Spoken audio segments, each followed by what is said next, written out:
কৃষক কৃষি তার উন্নয়ন সব নিয়ে আমাদের এই আয়োজন। বাংলার কৃষি, বাংলার কৃষি, বাংলার কৃষি। ফলবে ফসল, ভরবে গোলা, আরো বেশি বেশি। বাংলার কৃষি, বাংলার কৃষি, বাংলার কৃষি, বাংলার কৃষি, বাংলার কৃষি।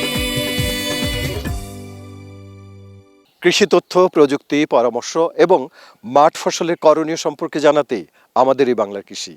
প্রিয় কৃষক ভাইয়েরা, বাংলাদেশ টেলিভিশনের নিয়মিত কৃষি বিষয়ক অনুষ্ঠান বাংলার কৃষি দেখার জন্য আমি আব্দুল শহীদ মিঠু আপনাদের আমন্ত্রণ এবং শুভেচ্ছা জানাচ্ছি। আমাদের আজকের বিষয় বাণিজ্যিকভাবে উন্নত মানের পেঁয়াজের বীজ উৎপাদন। পাবনা জেলার সাঁথিয়া উপজেলা পেঁয়াজ চাষের জন্য বিখ্যাত। এই উপজেলা দেশের মোট পেঁয়াজের উৎপাদনের 1/4 যোগান দেয়। পেঁয়াজ ছাড়াও এখানে ধান, ডাল, তৈলবীজ, মশলা ও বিভিন্ন রকম সবজি উৎপাদিত হয়ে থাকে। পেঁয়াজ চাষের জন্য কৃষক ভাইরা বীজও উৎপাদন করে থাকেন। বাংলাদেশে বর্তমানে প্রায় 2.38 লাখ হেক্টর জমিতে পেঁয়াজ চাষ হয় এবং উৎপাদন হয় 25.6 লাখ টন। সংগ্রহীত অপচয়ের পর থাকে 17 থেকে 18 লাখ টন। দেশের বার্ষিক চাহিদা 35 লাখ টন। সেই জন্য প্রতি বছর 11 থেকে 12 লাখ টন পেঁয়াজ আমদানি করতে হয়। এই আমদানি করতে প্রায় 6,000 কোটি টাকার প্রয়োজন হয়। সেই জন্য চাষ বৃদ্ধির মাধ্যমে পেঁয়াজের চাহিদা পূরণে সরকার উদ্যোগ গ্রহণ করেছে। সে কারণে পেঁয়াজ চাষ বৃদ্ধির জন্য প্রয়োজন উচ্চ ফলনশীল জাতের মানসম্পন্ন পেঁয়াজ। পাবনা জেলাধীন সাঁথিয়া উপজেলার মিয়াপুর ব্লকের রসুলপুর গ্রামের কৃষি উদ্যোক্তা মোহাম্মদ মিজানুর রহমান মিঠু তার 12 বিঘা জমিতে বাড়ি পেঁয়াজ 1 সহ বিভিন্ন জাতের পেঁয়াজের বীজ উৎপাদন করছেন। পেঁয়াজ উৎপাদনের জন্য উন্নত মানের পেঁয়াজ বীজের প্রয়োজন হয় এবং আমাদের দেশে কিন্তু এই পেঁয়াজের বীজ বাইরে থেকে আমদানি করতে হয়। কিন্তু আশা কথা যে আমাদের তরুণ উদ্যোক্তারা লেখাপড়া শেষ করে কৃষিতে আসছে এবং তারা মানে যেটাকে বলে উচ্চ মূল্যের যে ফসলগুলো সেই ফসলগুলো আবাদ করছেন। আপনারা দর্শক দেখতে পাচ্ছেন আমার পাশে একজন তরুণ উদ্যোক্তা, তিনি পেঁয়াজের বীজের উৎপাদন করার জন্য একটি প্লট কৃষি অফিসের সাথে যোগাযোগ করে নিয়েছেন। আমরা জানবো ওনার শুরুটা কিভাবে হয়েছে। আসসালামু আলাইকুম। ওয়ালাইকুম আসসালাম। কেমন আছেন ভাই? আছি, ভালো আছি। কি নাম আপনার? আমার নাম মোহাম্মদ মিজানুর রহমান মিঠু। আচ্ছা, মিঠু ভাই। তো মিঠু ভাই, কৃষি পড়াশোনা তো শেষ নাকি? জি কৃষিতে আসলেন, জি। কি মনে হচ্ছে? মানে কৃষিটা একদম নির্ভর খাঁটি মাটির সাথে মিশে যাওয়া। আচ্ছা, মানে কৃষিটা হলো খুব সুন্দরভাবে যদি কৃষি অফিসের সহায়তায় মেনটেন করে করা যায়, খুব সুন্দর। আচ্ছা। আপনার পূর্বপুরুষরা কি কৃষির সাথে? জি, আমার সবাই কৃষির সাথে জড়িত। আচ্ছা, এখন আপনি এখানে কতটুকু জায়গায় পেঁয়াজের? আমি টোটাল পেঁয়াজের বীজ করছি 4 একর, 12 বিঘা। এবার গতবার কি করেছিলেন? গত বছর করেছিলাম 12 বিঘায়। কেমন তার হয়েছিল? গত বছর একটু কম হয়েছিল, আবহাওয়া খারাপ ছিল। এবার মোটামুটি আশা করি খুব ভালো হবে ইনশাল্লাহ। আচ্ছা। কৃষি অফিসের সহায়তায়, কৃষি অফিসের পরামর্শ নিচ্ছি প্রতিনিয়ত। আপনার আশা করতেছি এবার খুব ভালো হবে। আচ্ছা, এখন যে অবস্থা আছে আর কতদিন পরে এটা আপনি হারভেস্ট করতে? আরো প্রায় 3 থেকে 3.5 মাস। 3.5 মাস। জি। এখানে কি কি পরিচর্যা করতে হচ্ছে? এখানে পরিচর্যা প্রথমে আপনি এখন আগাছা নিধন করেছি বা নিরেছি, এখন স্প্রে দিতে হবে আর সেচ দিতে হবে নিয়মিত। নিয়মিত সেচ জি। দিতে হবে। আচ্ছা, আপনার এখানে খরচ কত হয়েছে? এমনি খরচ হলে পার বিঘায় আমাদের যেটা দেশি তাহেরপুরি, এটা হয় 1,20,000-30,000 টাকা বিঘা প্রতি। আর আপনার যেগুলো হলে উন্নত জাত, যেগুলো হাইব্রিডের দ্বিতীয় জেনারেশন বা রানি 1 ক্রসেস 80, সেগুলোয় প্রায় 1,80,000 বা 2 লাখ টাকা খরচ হয়ে যায় 1 বিঘাতে। আর সেই অনুযায়ী আপনি বিক্রি করার পরে কেমন মার্জিন? বিক্রি হলো আপনার উৎপাদনের সাথে বা বাজারের সাথে। আচ্ছা। হয়তো খুচরা বিক্রি করি, খুচরা বিক্রি করি হলো আপনার যদি উৎপাদন যদি হয় হলো 120 কেজি, সর্বোচ্চ আমাদের এই এলাকায় 120 কেজি পর্যন্ত হয় 1 বিঘাতে। আচ্ছা। 120 কেজি যদি উৎপাদন হয়, সেক্ষেত্রে আপনার প্রতি কেজি মনে করেন 5,000 টাকা কেজি, জি। তাহলে 2 লাখ টাকা মন হয়, 6 লাখ টাকা বিক্রি করা যায় সর্বোচ্চ উৎপাদনের ক্ষেত্রে। এতে এখানে রিস্ক আছে 3 বছরে মনে করেন 1 বছর ড্যামেজ হয়ে যায়, নষ্ট হয়ে যায়, 1 বছর চালান ওঠে, 1 বছর লাভ হয়। এই তিনি 2024-25 অর্থ বছরে উপজেলা কৃষি অফিস থেকে প্রশিক্ষণ গ্রহণ করে প্রণোদনা কর্মসূচির অর্থায়নে এ পেঁয়াজের বীজ উৎপাদন করছেন। পেঁয়াজের প্লটে 5 সারির পরপর একটি করে নালা তৈরি করেছেন। এ নালা করা হয়েছে সেচ দেয়া এবং অন্য পরিচর্যা সহজে করা যায় এজন্যে। আমরা আরেকজন তরুণ উদ্যোক্তার সাথে কথা বলছি। আমি যতটুকু জানি যে আপনিও কৃষিতে আসার চিন্তা ভাবনা করছেন, তো কি মনে হচ্ছে কৃষিটাকে আপনাদের কাছে? কৃষিটা আসলে একদম সহজ। আমি দীর্ঘ 6 বছর কুয়েতে আছিলাম। কুয়েত প্রবাসী, তো এখন একবারে দেশে চলে আসছি। তো আমার বন্ধু মিজানুর রহমান মিঠুর সঙ্গে আমি থাকি, কৃষি কাজ করে আমি দেখে আর কি ভালো লাগে।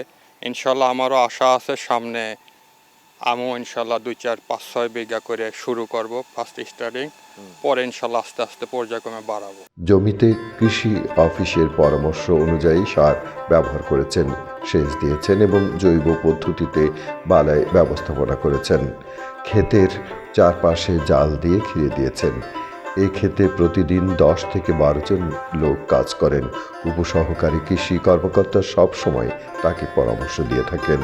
পেঁয়াজের বীজ উৎপাদনের জন্য উচ্চ ফলনশীল ও মানসম্পন্ন বীজ নির্বাচন করতে হয়। বীজ থেকে পেঁয়াজ চাষ করে বীজ উৎপাদন করা গেলেও কন্দ থেকে পেঁয়াজ চাষ করে বীজ উৎপাদন করা সুবিধাজনক এবং বেশি উপযোগী এবং আমাদের দেশে এ পদ্ধতি ব্যবহৃত হয়ে থাকে। পরিপক্ক মাঝারি আকারের গলা চিকুন ও রোগমুক্ত কন্দ বীজ উৎপাদনের জন্য সংগ্রহ করে পাতা ও শিকড় কেটে ছায়াযুক্ত স্থানে শুকিয়ে নিতে হয়, তারপর সংরক্ষণ করতে হয়। এ কন্দ ব্যবহার করে পেঁয়াজের বীজ উৎপাদন করা হয়। পেঁয়াজ বীজ উৎপাদনের জন্য এই জমিটা প্রস্তুত করতে হয় 2 থেকে 3টি চাষ দিয়ে।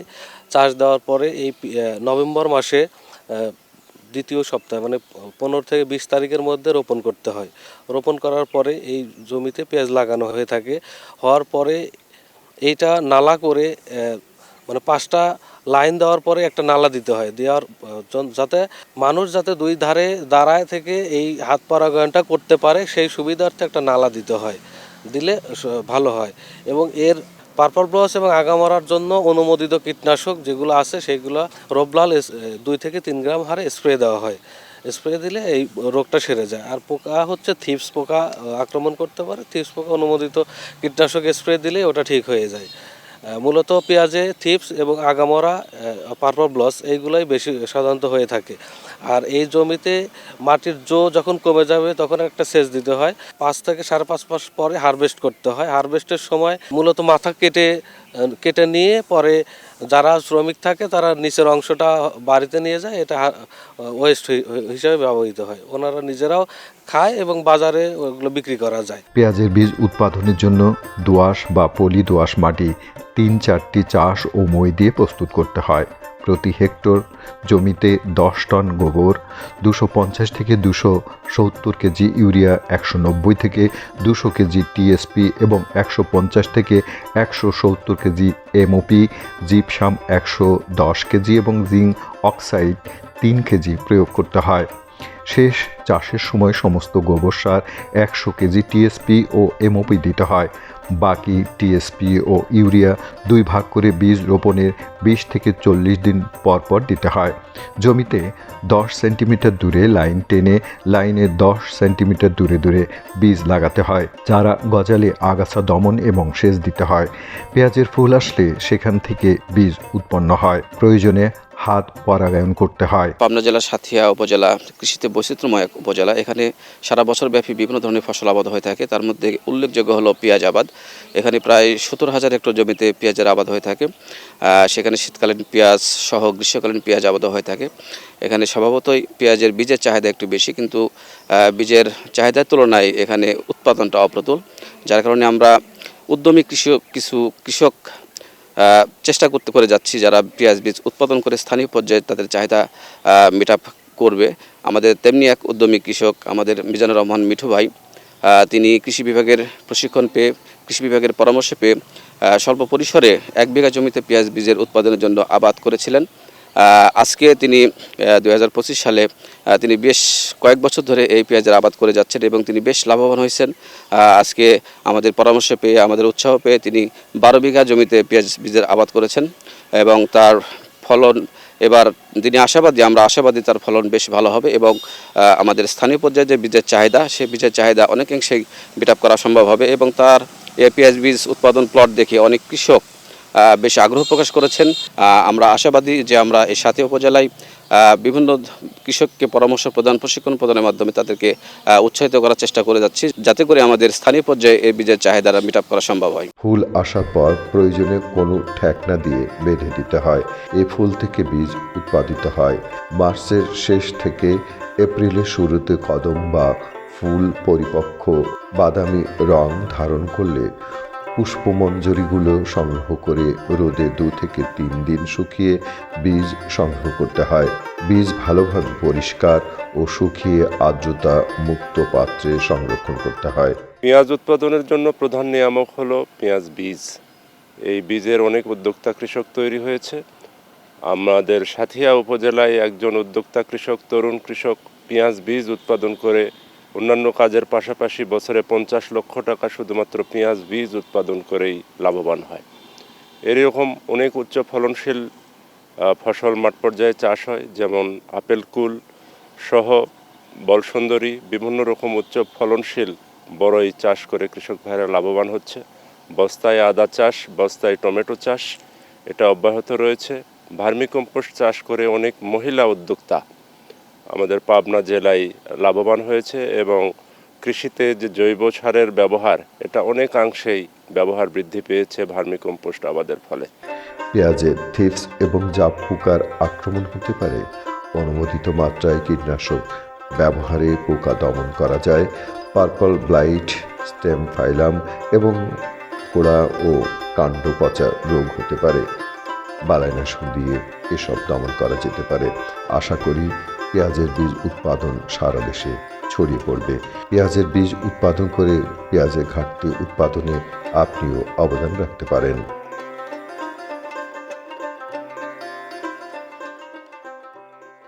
পেঁয়াজ বীজ উৎপাদনের ক্ষেত্রে যে জিনিসটা মাথায় রাখতে হবে, সঠিক বাল্ব নির্বাচন করতে হবে, সময় মতো আগাছা পরিষ্কার করতে হবে এবং রোগ ও পোকামাকড়ের ব্যাপারে সচেতন থাকতে হবে। পেঁয়াজের পার্পল ব্লোজ পেঁয়াজে অনেক ক্ষতি করে, সেক্ষেত্রে সঠিক স্প্রে ব্যবহার করতে হবে। পেঁয়াজ বীজ উৎপাদনের সবথেকে গুরুত্বপূর্ণ জিনিস হচ্ছে হাত পরাগায়ন। যেহেতু এখন আমরা বিভিন্ন কীটনাশক, বালাইনাশক ব্যবহার করি, সেক্ষেত্রে আমাদের মাঠে মৌমাছি থাকে না। তাই আমরা ভালো পেঁয়াজ বীজ পাওয়ার জন্য আমরা হাত পরাগায়ন করব অথবা রশি দিয়ে ক্ষেত টেনে আমরা পরাগায়নের ব্যবস্থা করব। সেক্ষেত্রে পেঁয়াজের বীজ উৎপাদন বাড়বে। যেহেতু বাজারে পেঁয়াজ বীজ অনেক চড়া মূল্যে বিক্রি হয়, সেক্ষেত্রে এই ব্যবসা অনেক লাভজনক। আমি আশা করব অনেক উদ্যোক্তা এই পেঁয়াজ বীজ উৎপাদনে আসবেন, যাতে আমাদের পেঁয়াজ বীজ বাইরের দেশ থেকে আমদানি করা না লাগে, আমাদের নিজেদের চাহিদা আমরা নিজেরাই পূরণ করতে পারি। এছাড়াও পেঁয়াজ বীজ উৎপাদন নিয়ে আরও বিস্তারিত জানতে নিকটস্থ উপজেলার কৃষি অফিসে অথবা কৃষি তথ্য সার্ভিসের কৃষি কল সেন্টার 16123 এই নাম্বারে প্রতি রবিবার থেকে বৃহস্পতিবার সকাল 8টা থেকে রাত 8টা পর্যন্ত ফোন করে জেনে নিতে পারেন বিশেষজ্ঞদের পরামর্শ। বাংলার কৃষি, বাংলার কৃষি, বাংলার কৃষি। অনুষ্ঠান সম্পর্কে আপনাদের যে কোনো মতামত আমাদেরকে লিখতে পারেন।